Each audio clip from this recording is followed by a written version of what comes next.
بسیاری از دختران با ژورنالیستان برای صحبت کردن کناره‌جویی میکنند. آنها شرم دارند. پس برای چی شما راضی شدید؟ ما در میان گویا که زمین و آسمان قرار میگیریم. من و دادرم.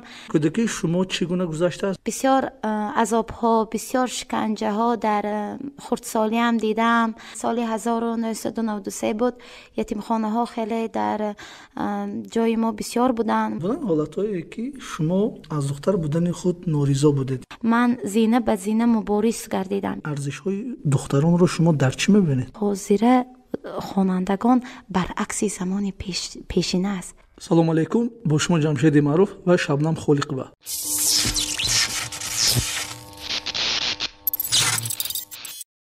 این پادکست تازه ایجاد من و تو است. در این پادکست مناسبت افراد گوناگون نسبت به جامعه، محیط اطراف، ارزش‌های عائلوی، عرف و عادت‌ها، حقوق انسان، نگاه‌های قالبی و موضوع‌های به این مانند بررسی می‌شود. فصل اولی پادکست ما با موضوع ارزش‌ها و ظرفیت‌های دختران بخشیده شده است. ارزش‌های دختران در بی‌نظیری، استعداد و قابلیت‌های آنهاست که می‌توان انکشاف داد و برای نائل شدن به موفقیت در زندگی استفاده برد. دختران به تحصیل، سلامتی و بی‌خطری حقوق دارند و باید از زورآوری، تبعیض و دیگر شکل‌های نقض حقوق حفظ کرده شوند. ولی با وجود این امروز آنها به نوع‌های گوناگون تبعیض و زورآوری دچار می‌شوند که آنها را از رسیدن به ظرفیت‌های خود و پرره استفاده بردن استعدادهایشان باز می‌دارد. از این رو مهم است که ارزش دختران را اعتراف و حفظ کرد و به آنها امکان رشد و عملی کردن آرزوهای آنها را فراهم آورد. سلام علیکم، با شما جمشید معروف و شبنم خالق‌به و این پادکست من و تو. مهمانی نخستین پادکست من و تو محفوظه نام دارند. سلام محفوظه. و علیکم السلام.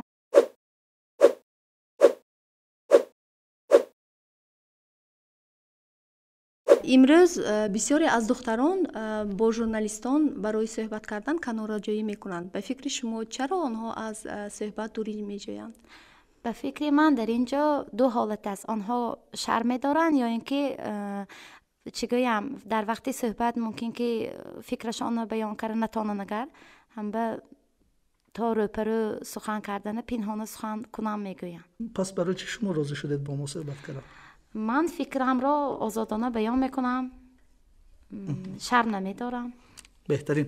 خب محفوظه، ما نخست میخواستیم فهمیم که دایر به کودکی شما کودکی شما چگونه گذشته است و از آن چی خاطرات شما دارید؟ راستی گپ کودکی من بسیار مثل موجهای دریا پرپیچ تاب گذشته است. بسیار عذاب ها، بسیار شکنجه ها در خردسالی هم دیدم. یعنی این عذاب های چیست؟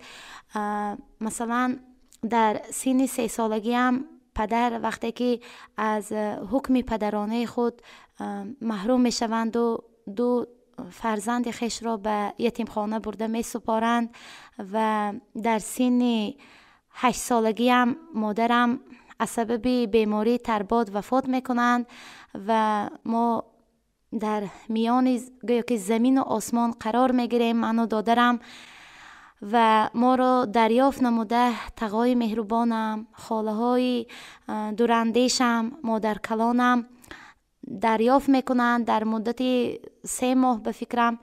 بعد آنها ما را بزرگ کرده اند، آنها ما را به بسیار قله های مراد رسانیده اند و مهری مادری و مهری پدری را ندیدم، تنها مهری تقای مهربانم را دیدم. برای من آن کس هم تقا هم پدر می باشند.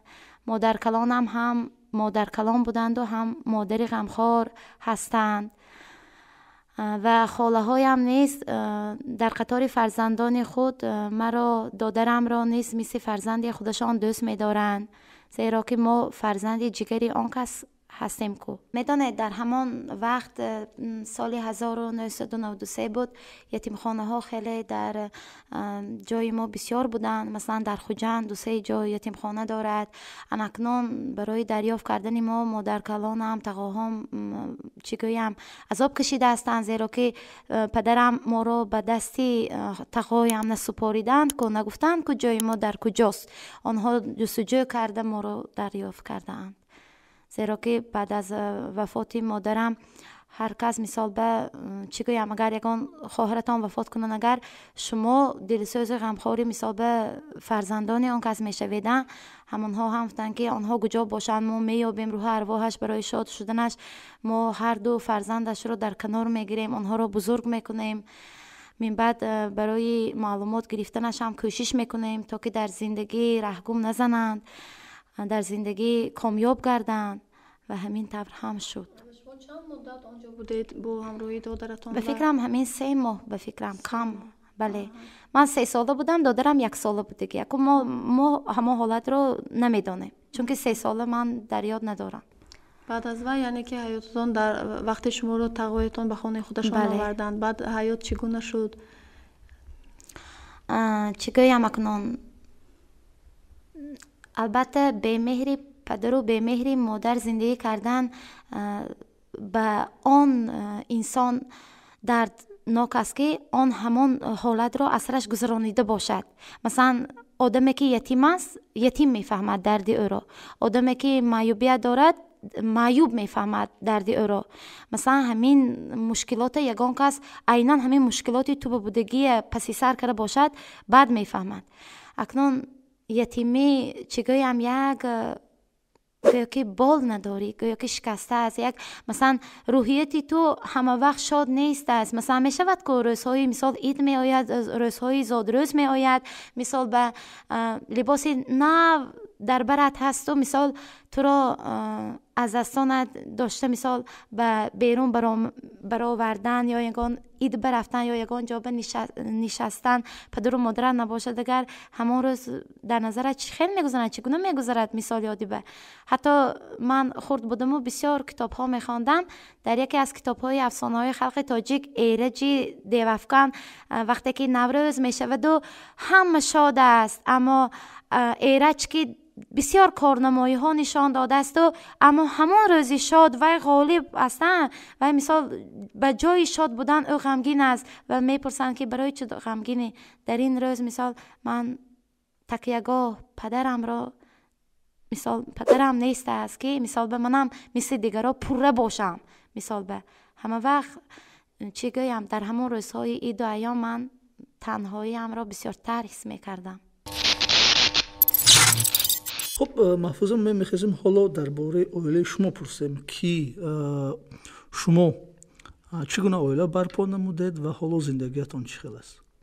بله ما اویله خود را با مهر و محبت آغاز نمودیم، گرچنده من خود از ناحیه دیوشتیچ می باشم، دهات غزنترک. در دوران دانشجوییم با یک نفر آشنا گردیدم. این هم چاره‌بینی های فرهنگی بین مکاتب های عالی می شدن همان سبب شده است و همسری مهربانم از ناحیه عینی می باشند و ما اویله برپا نمودیم و شکرانه خدا 11 سال می شود که در شهر خوجند زندگی میکنیم، استقامت داریم و 2 فرزند دوسترو دارم و زندگی من خیلی زندگی خاکسارانه می باشد و اویله برای من در مد اول می استد.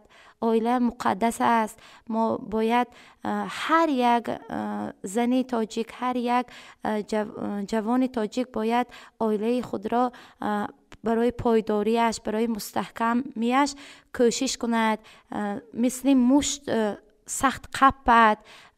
مثال می شود که در زمان حاضره بسیار اویله ها از ناچیز موضوع ها جدا شده ایستادن. این کار نادرست است. حتی فکر کنید اسکندر هم در وقت وفات دستش را از تابوت بیرون میکند. این معنای چی را داشت؟ این معنای آن را داشت که در این دنیا آن چیزی که جمع میکنه من با مهر و محبت یگان تا آن را به آن دنیا نمیبریم. در این دنیا تنها نکوکاری، تنها رفتارهای درست، تنها مهر و محبت میموند و ما تا توانیم در هر روز چی که نباشد در 24 ساعت یک نیکی کرده باشیم و همون نیکی آیسته آیسته جمع میشه و ما همون بار را گرفته برده میتوانیم. برای من آیله را مقدس دانیم. خب من در اینجا میخواستم فهمم که بر نظر شما من خوشبختی را شما در چی میبینید؟ برای شما چی است خوشبختی؟ خوشبختی من در صمیمیت یکدیگر است. خوشبختی من در مال و مول، در ثروت نیست.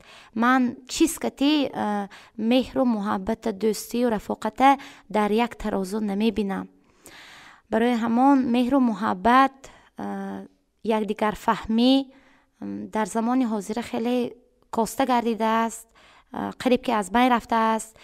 باید مثال در زندگی با یک مهر و محبت یکدیگر رو در عائله فهمیم. مثال دوستامو باشون اگر ما تکیه به دوستی جانی کنیم، نه اینکه 40 تا دوست پیدا کنیم و 30 تایش نانی و زبانی باشد و 10 تایش جانی باشد. بذار کم دوست باشد و صدقاً در همه حالتها شما را دستگیری کند، شما را چگوی امروحیتان را برای بالیده کردن مثال به در قنات شما باشد، در نزد شما باشد، کنار شما باشد. خودتان را از دختر بودنتان خوشبخت حس میکنید؟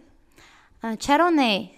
چخیلی که در عرفیت میگویند دختر دولت است. حتی در کتاب قرآن کریم هم آمده است که وقتی که در آن خانه که دختر تولید میگردد در آنجا فیض و فتوح، در آنجا یک برکات مخصوص خاص نور خود را، درخشانی خود را تابش میدهد. برای من دختر این دولت است و دختر این چی گویم برای خصوصا پدر یک چی گویم مهر و محبتی بی پایان دارد.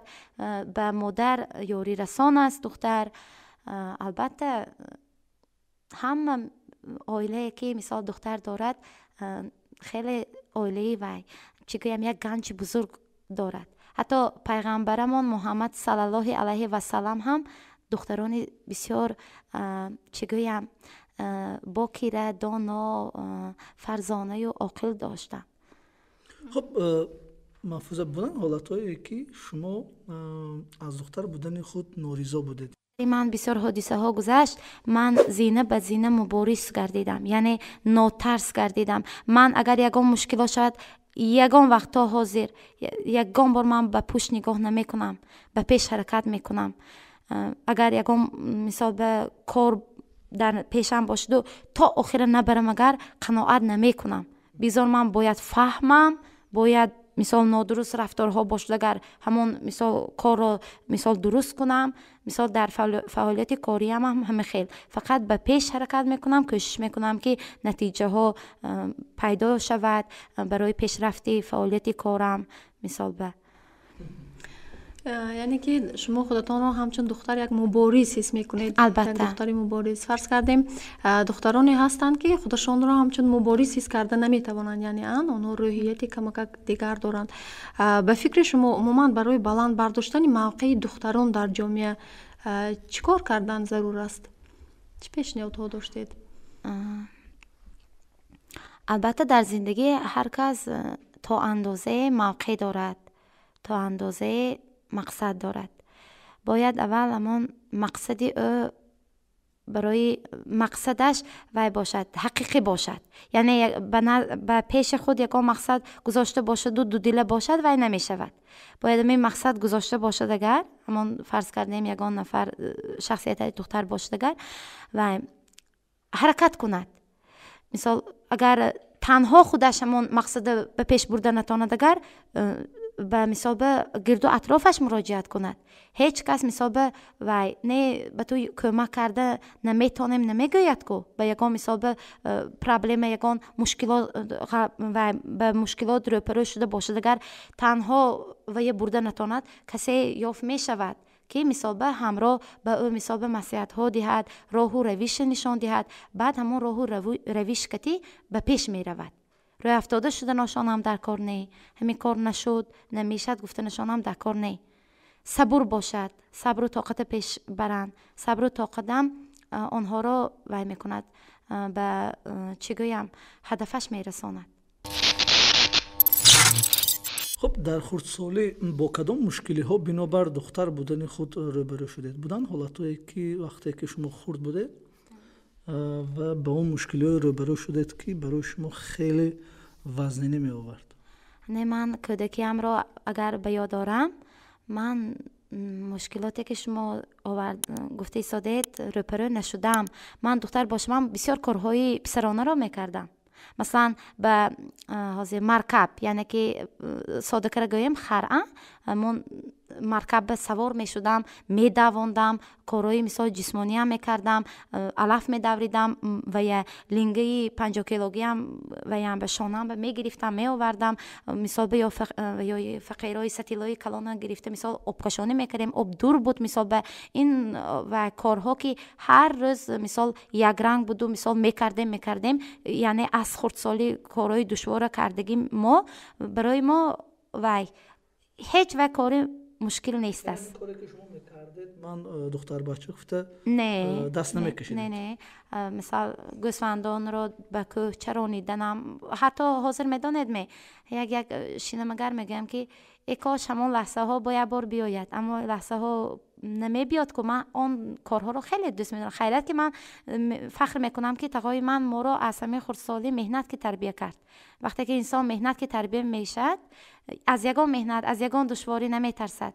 حتی همون مثال اگر مشاهده کنه دو یگان نفر مثال کمتر باره از مثال از یک جا به جای دیگر مونده شدم که دیگر گفته نشد کار که این کاری خطا شکر کن که همین بار بوده سو تو وای کراسی چیزی کش کراس که یک جا به جای دیگر موندوسی شکر کردن کار. مثال به من شکر میکنم. میدانه چی بود در اینجا یک چیز هست که وقتی که دانشجو بودم من بسیارتر گفتم که در اول در عید و ایام ها ذکر می شدم که پدر مادرم چون خیلی کردن، چون یکشان وفات کردن، چون یکشان پفته برفتن. وقتی که من دانشجو شدم و ما رو به بچه ها به نزد بچه کودکان معیوبیت که در آشیانه یکم کودکستان رقم 26 شهر خوجند بردن، معلم رحمانov در آنجا کودکان معیوبیت بودن. آنها را حالت دیده از همان روز اعتبارا من خودم به وی کردم که ای خدا اگر یگان جهت که من همونای یک لحظه باشدم شاد کردانه، من همون وقت خودم یک شخصی خوشبخت میکنم. و در همون وقت باور میکنید بعد از یک ماهش آزمون گیرندگان استیپندی رئیس ولایت قاهی رسولزاده دایر گردیده بود. من در آنجا با دانش خود با توانایی خود جا گرفتم و مبلغ همون ساله در سال 2011 800 سامان بود. من همون 800 سامان به همون کودکستان برده دادم. آن چیز یک لحظه باشدم همونای شاد کردم که مثال یگان چیز مثال با دیرکترشان گرام میتینن انمو یک لحظه شاد کردنی مثال یک شخصیت برای من بهترین تحفه است. خب محفوظه، من میخواستم فهمم که به نظر شما من ارزش ها، من از نگاهی گویم که همچون یک بانو میخواستم فهمم که ارزش های دختران رو شما در چی میبینید؟ از روی فعالیت کارش مقامش بلند کند. یا اینکه یک خیل باز زنهایی هستن که مثلا اگر دوزنده باشن اگر میخواهن که همین کسبشه. بسیار دخترانی که خانشین هستند بیکار هستند همونا به یاد دید. وقتی که مثلا یک نفر دوزنده همین صدقاً نیکی کردن میخواهد و یاری رساندن میخواهد، دو سه نفری مثلا بیکار کمک کند اگر الکی همون دو سه نفری زنی بیکار که در خانه نشسته است و الکی صاحب یک کس میشود که راه و رویشش مثلا میتادش اسلوبی کار می آموزد که سکین با وروری گذشتی وقت و چی گویم از روی مثال کسب یاد گرفتگیش مثال روزگارش گذرانده میتوند. خصوصا در زمان حاضر بسیار زنهایی هستند که مثال به ویشان شوهرشان وفات کرده اند یا اینکه با مشکلات زندگی از شوهرشان جدا شده اند. اکنون آنها طاقه خودشان روزگارشان مثال فرزندانشان رو مثال به خوراندنشان در کار، پوشاندنشان در کارن. خصوصا همین حاضر زنها من همچون یک زنی جوان مسئله میدادم که تنها با مهنتی حلال، مهنتی که مثال به زنها من دوزنده، زن پزنده است، مثال به همین گونه کسبایی که و درآمد اول هستند، همون کسب‌ها رو انتخاب می‌کردند و با واسطه همین کسب‌ها زندگیشان را مثال زیبا می‌گذراندند. شما چی ارزش اساسی است؟ من که خود آموزگار هستم، رسالت من از روی فعالیت کاری مثال به تعلیم و تربیت دادن کودکان، نورسان، آن کودکانی که نه قدم های خود را به آستانه مکتب میگذارند، آنها به دست ما است، یعنی خمیرند آنها، ما همون خمیر را میگیریم و چی خیل زواله گیریم، اگر درست زواله گیریم، درست مثال به تنور نان کرده چسبانیم تا وی نان از تنور برآمدن یک زیبا سرخ بران، اگر مثال به آموزگار انما حالت به خوشبخترین است که خشتی اول گرنهد میمار کچ تا به آخر میرود دیوار کچ. مقصدی من همین درست تربیت نمودن نسل نورس می باشد و در زندگی همچون زن اویله برای من در مد اول می استد، شیرین خنده های کودکانم به مد اول می استد و آینده آنها را من درخشان دیدن می خواهم و هر یک وقت را غنیمت دانسته آنها را چی گویم تیار می کنم. مثال بعد از مکتب مثال در خانه باشیم، اگر 1 ساعت نصیحتی پدر، 1 ساعت نصیحتی مادر را فرزندانم گوش میکند، چقدر نصیحت دو طرفه باشد کودکانم نغز به وایه میرسد. اینجا یک مکتب گفته ما حال و احوال فرزند به مکتب گذاشتن ما هم کاری خطا می باشد. در خانه هم مسئولیت پدر و مادر حس کرده 1 ساعت فرزندان خود را در کنار گرفته نصیحت دهیم. فرض کردیم اگر یگان دخترچه در مکتب به نزد شما بیاید با یگان مشکلی خودش یا اینکه عموما به مکتب نآید، شما چگونه مصلحت ها میدادید همین دختران با؟ من باور کنید همین گونه مشکلات ها بسیار می شود.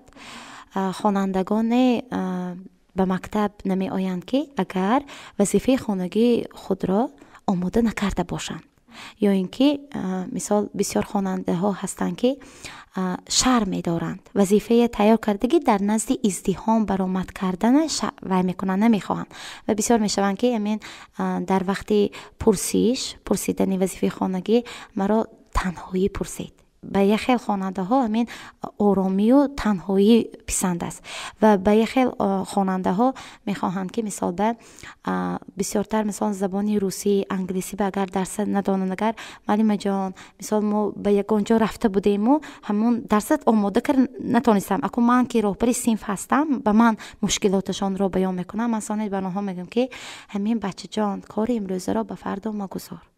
من هر یک وی من متدی من مقال میبیارم و ثانی همون من تحلیل میکنم، میگم که اگر بچم تو همین روز 4 فن میگذاری، متماتیک زبان مادری 2 ساعت و 4 ساعت زبان روسی، تو تقسیمات وقتت وای کنم، هر یک فن تقسیم کن. من این ساعت به من این فن تیار میکنم، من این ساعت به من کمی لحظه دمگیری خودم به جاری میکنم، این ساعت به این فن تیار میکنم، بعد زینه به زینه تو آماده میشی و به مکتب با یک روی سرخ می آیی. آدمی که مثال در وقت ساعتش وظیفه ها رو نمیکند در نزد آموزگار خود را خجالت میگیرد، خجالت میکشد. حتی در تحصیب و سبیان صدرالدین عینی بسیار در بابت کودکان بسیار حکایه های خورده پرمضمون داشتند، یا اینکه بسیار امون به موضوع موافق کتابچه حتما در جیوان کتابم هست، کتاب میگیرم و این صحیفه خان چی گفته است، هم دهانی من میگم هم وای خطی کتاب میخواند و به خود خلاصه میگیرد.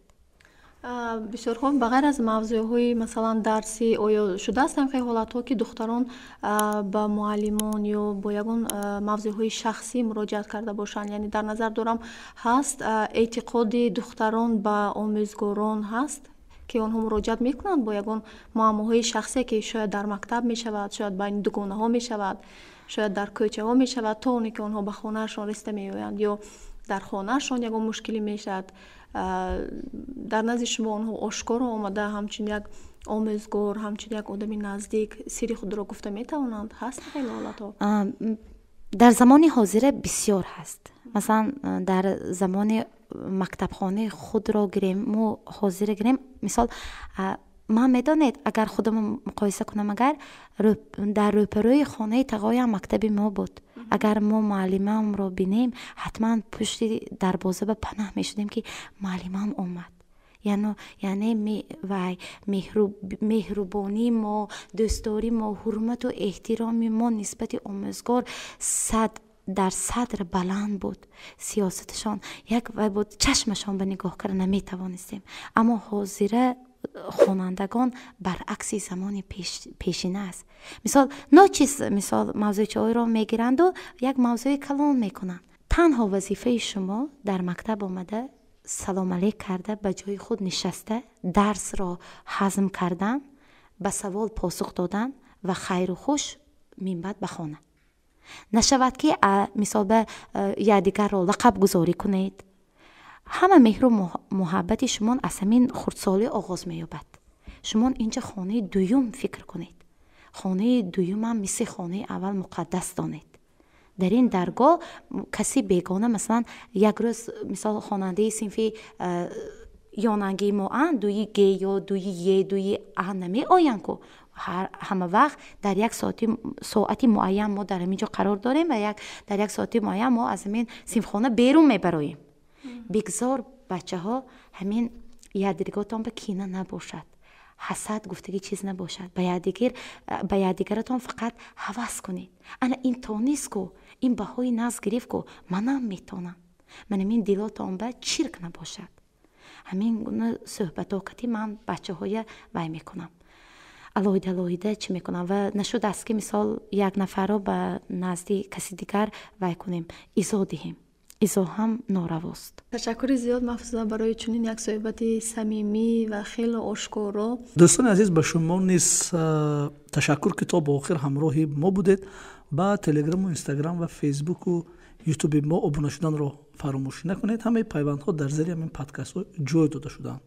خیلی شاد میشیم اگر در شهر فکر و عقیده خود را دایر به مسئله مذکور بنویسید. تا هفته دیگر در همین وقت و ساعت ما رو پیگیری کنید.